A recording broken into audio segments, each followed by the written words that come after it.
Hi champs, welcome back to evidyarthi.in. This is Mitali and I welcome you all in today's session. चलिए शुरुआत करते हैं अपने next set of questions के साथ. So let's begin. Give two practical applications of reflection of sound of waves. So basically sound waves के reflection के application देने. There are so many, बहुत सारी जगह पे हमने देखा है कि किस तरीके से साउंड रिफ्लेक्ट होती है और उससे एक इम्पैक्ट क्रिएट होता है. कितने सारे इंस्ट्रूमेंट्स हैं, शहनाई हो गया, लाउड स्पीकर्स हो गए, वो सब रिफ्लेक्शन ऑफ साउंड पे काम कर रहे हैं. स्टेथोस्कोप हो गया, रिफ्लेक्शन ऑफ साउंड पे काम कर रहे हैं. सोनार टेक्नोलॉजी हो गई, रिफ्लेक्शन ऑफ साउंड पे काम कर रहा है.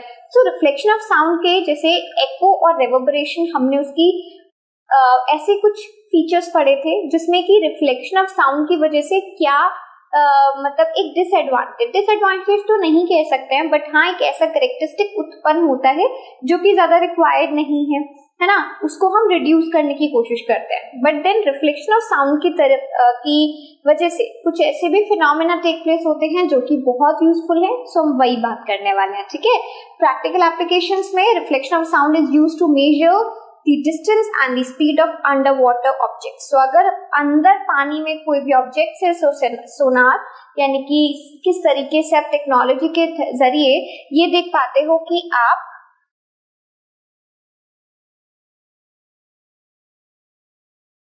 तो आप लोग ये देख पाते हो कि भाई अगर अंडर वाटर कुछ है तो आपकी शिप ने उसको कहीं ना कहीं उस ऑब्स्टेकल को ढूंढ निकालना है, डिटेक्ट करना है, ट्रांसमिट करना है. ठीक है ना, तो ये सोनार के जरिए हम लोग करते हैं. चलो नेक्स्ट क्या है, नेक्स्ट वाला स्टेथोस्कोप को डिस्कस कर लेते हैं.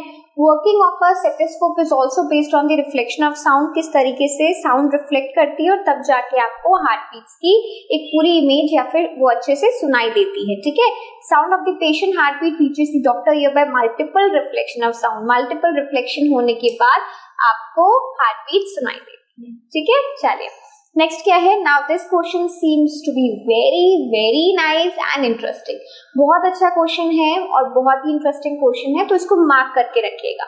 एक स्टोन है which is drop from the top of a tower. तो यहाँ पर एक टावर की बात हुई है, तो मैं सबसे पहले क्या करने वाली हूँ, एक टावर बना लेती हूँ कुछ इस तरीके का.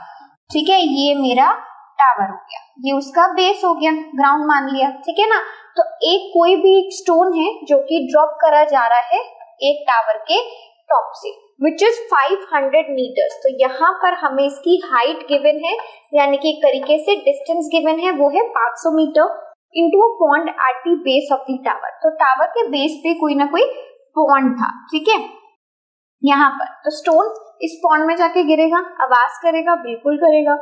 When is the splash heard at the top. अगर आप यहाँ खड़े हैं, ठीक है ना, आपने इस पत्थर को फेंका, ये पत्थर पॉन्ड में गया, पॉन्ड में से स्प्लैश आउट हुआ, लेकिन वो आवाज आपको सुनाई दी. आप तो पॉन्ड के पास नहीं थे, लेकिन आपको ऊपर आवाज सुनाई दी ना.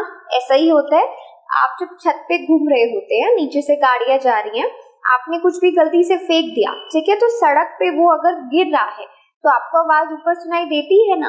आप तो नीचे नहीं थे, तो यहाँ पर वो आवाज सुनने के लिए वो पूरी साउंड जो है पूरा डिस्टेंस ट्रैवल कर रही है. यानी कि जब आपने स्टोन को फेंका तो सबसे पहले वो नीचे गई, पानी का स्प्लैश आउट यहाँ पर हुआ, आवाज आई, और उसके बाद वो साउंड ने ऊपर ट्रैवल करा. फाइनली आप यहाँ पर सुन पाए.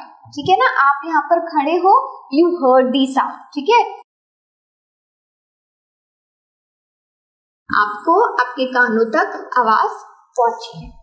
ये फिनोमेना चल रहा है. ठीक है, हमें क्या निकालना है, आवाज कब सुनाई दी है, यहाँ ये हमें निकालना है. स्पीड ऑफ साउंड आपको गिवन है, एक्सीलरेशन ड्यू टू ग्रेविटी आपको गिवन है. क्यों गिवन है, क्योंकि मुझे टाइम टेकन निकालना होगा. ठीक है ना, आप इस समझो इसको करना कैसे. बहुत सिंपल सी एक बात है, हमें क्या पता है, हमें ये पता है कि भैया ये हमारा टावर है, यानी कि मुझे d पता है, मुझे डिस्टेंस पता है विच इज 500 मीटर्स. मुझे ये भी पता है कि वेलोसिटी क्या होगी, लेकिन वेलोसिटी नीचे आने की वेलोसिटी तो मुझे पता है 340 मीटर पर सेकेंड होगी. लेकिन अगर मैं इनिशियल वेलोसिटी की बात करूं, अगर मैं u की बात करूं, तो वो कितना होगा, 0 होगा. बिल्कुल वही वाला क्वेश्चन है जो कि हमने अपने प्रीवियस चैप्टर्स में करके देखा है. जब कोई भी बॉल ऊपर से फेंक रहे हो, है ना, तो at maximum height velocity of the ball will be 0, velocity of the object will be 0. तो यहाँ पर 0 हो जाएगा.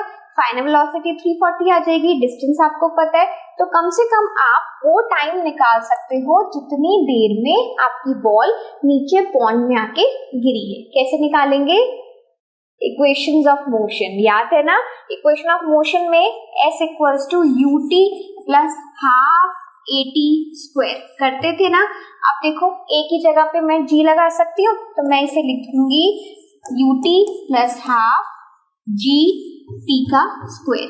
अब ये t1 है, यहाँ पर भी t1 है, और s आपके पास कितना है? डिस्टेंस हमारे पास कितना है? 500। तो मैंने यहाँ पर लिखा 500 इनिशियल वेलोसिटी मेरी 0 हो गई।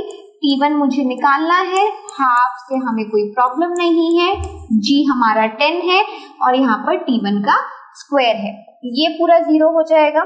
जब आप इसको कैलकुलेट करोगे तो मुझे लगता है ये आएगा 500 डिवाइडेड बाय 5 विच इज 100, तो 100 इज इक्वल्स टू t1 का स्क्वायर, विच इम्प्लाइज कि आपके पास जो t1 आया है वो आया है 10 सेकेंड्स। क्लियर हो गई बात? इसका मतलब नीचे आने में यहाँ जो पॉन्ड था यहाँ तक आपके स्टोन को आने में कितना समय लगा? 10 सेकेंड। ठीक है, अब आपको आवाज सुनाई दी। आवाज कैसे सुनाई दी? ऊपर तक आवाज सुनाई दी। आवाज सुनने के लिए जो टाइम लगेगा वो मल्टीप्लाई कैसे कैलकुलेट करोगे? ऐसे कैलकुलेट करोगे। हमें जो t2 निकालना है, t2 होता है डिस्टेंस अपॉन वेलोसिटी, यानी कि डिस्टेंस ट्रैवल किया एक स्पीड के साथ। ठीक है, तो डिस्टेंस अपॉन वेलोसिटी। अब डिस्टेंस हमारे पास 500 है, वेलोसिटी हमारी 340 है, इसको कैलकुलेट कर लो तो आपके पास t2 आ जाएगा। ठीक है ना? कितना सेकंड आया बताओ मुझे कैलकुलेट करके। तो टोटल टाइम क्या हुआ? सबसे पहले आपने पत्थर फेंका, नीचे गया, पॉन्ड में स्प्लैश हुआ और वो आपको आवाज सुनाई दी। पत्थर ऊपर नहीं आया, बट आपको आवाज नीचे नहीं सुनाई दी है, ऊपर सुनाई दी है, तो उसमें कुछ सेकंड ऐड हो जाएंगे। ठीक है ना? ये डिफरेंस हमें समझना बहुत जरूरी है कि सबसे पहले स्प्लैश की आवाज जो है वो नीचे आएगी। कब? जब पत्थर नीचे गिरा, लेकिन वो स्प्लैश की आवाज हमें कब सुनाई देगी? वो कुछ सेकंड्स उसमें ऐड हो जाएंगे, वही सेकंड मैंने t2 निकाला है, तो टोटल टाइम आप लोगों का क्या हो जाएगा? t1 plus t2। बस ये आपको कैलकुलेट करना है। ठीक है, था अच्छा क्वेश्चन, बहुत अच्छा क्वेश्चन है, बहुत इंटरेस्टिंग है। पूरा सोल्यूशन मैंने आप लोगों के लिए यहाँ पे करा हुआ है, किस तरीके से हमने t1 निकाला है। t2 अगर आप देखोगे तो t2 का आंसर आ रहा है 1.47 सेकेंड्स, यानी कि करीबन 1.5 सेकेंड ऐड हुआ है ऊपर आवाज तक पहुंचने में। ठीक है, तो टोटल आपके पास कितना सेकेंड आ गया? 11.47 सेकेंड्स। ठीक है, क्लियर हो गई बात? चलो अब मूव करते हैं। Okay, so it's now time to take a break. यहाँ पर नेक्स्ट हम स्टार्ट नहीं कर रहे हैं, will start in the next video, लेकिन उसके लिए आप लोगों का साथ में होना बहुत जरूरी है, तो stay tuned with us, will see you in the next video. Up till then everyone, take care and bye bye.